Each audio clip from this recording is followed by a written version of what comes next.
Welcome to ஆர்விஏ சமையல். இன்றைக்கி லஸ்ஸி எப்படி செய்கிறதுங்கிறத பார்ப்போம். அதுக்கு முன்னாடி எங்கள் சேனலில் வரக்கூடிய வீடியோஸ் உங்களுக்கு தொடர்ந்து கிடைக்க கீழே இருக்கக்கூடிய சப்ஸ்கிரைப் ஐக்கானை ப்ரெஸ் பண்ணி சப்ஸ்கிரைப் பண்ணுங்கள். இப்போ லஸ்ஸிக்கு முக்கியமான பொருள் அப்படின்னு பார்த்தா தயிர் தாங்க. அந்த தயிர் புளிக்காத தயிராக நம்ம எடுத்துக்கணும். ஸோ இப்போ நான் புளிக்காத தயிர் ஒரு கப் எடுத்திருக்கேன். அது ஒரு மிக்ஸி ஜாரில் எடுத்து ஊற்றிருக்கேன்.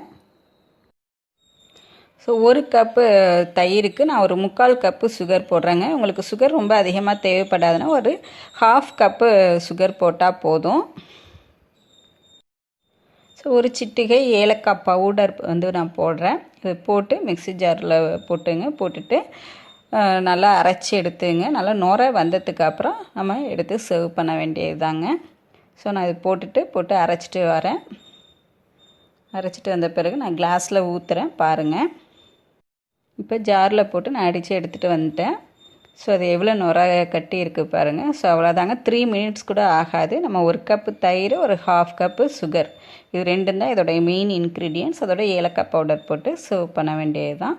ஸோ ரொம்ப நல்லாயிருக்கும். வெயில் காலத்துக்கு கூலிங்காகவும் இருக்கும். நீங்கள் வீட்டில் செஞ்சு பாருங்கள். ஸோ நான் இது பாதாம் பருப்பு கொஞ்சம் பொடி பண்ணி நான் அதில் போட்டிருக்கேன். ஸோ இது டேஸ்ட்டுக்காக நான் போட்டிருக்கேன். நீங்கள் க்ரீம் இருந்தால், பால் க்ரீம் இருந்ததுன்னா அதுவும் போட்டுக்கலாங்க. அதுவும் ரொம்ப நல்லாயிருக்கும். ஸோ இப்போ சர்வ் பண்ண வேண்டியது தான். நம்ம லஸ்ஸி ரெடி ஆயிடுச்சு. ஐஸ் க்யூப் இருந்ததுன்னா அதை போட்டு நம்ம சர்வ் பண்ணலாம். சில்லுன்னு குடிக்க நல்லாயிருக்கும். நீங்களும் வீட்டில் செஞ்சு குடிச்சு பாருங்கள். ரொம்ப நல்லாயிருக்கும். நம்ம டெய்லியும் வேறு ஏதாவது கூல்ட்ரிங்க்ஸ் செஞ்சு சாப்பிட்றதுக்கு பதிலாக என்றைக்காவது ஒரு நாள் இந்த லஸ்ஸி செஞ்சு சாப்பிட்டு பார்க்கலாம். ரொம்ப நல்லாயிருக்கும். ஸோ எங்கள் சேனலை சப்ஸ்கிரைப் பண்ணாமல் இருந்தீங்கன்னா சப்ஸ்கிரைப் பண்ணுங்கள், லைக் பண்ணுங்கள், ஷேர் பண்ணுங்கள். தேங்க்யூ.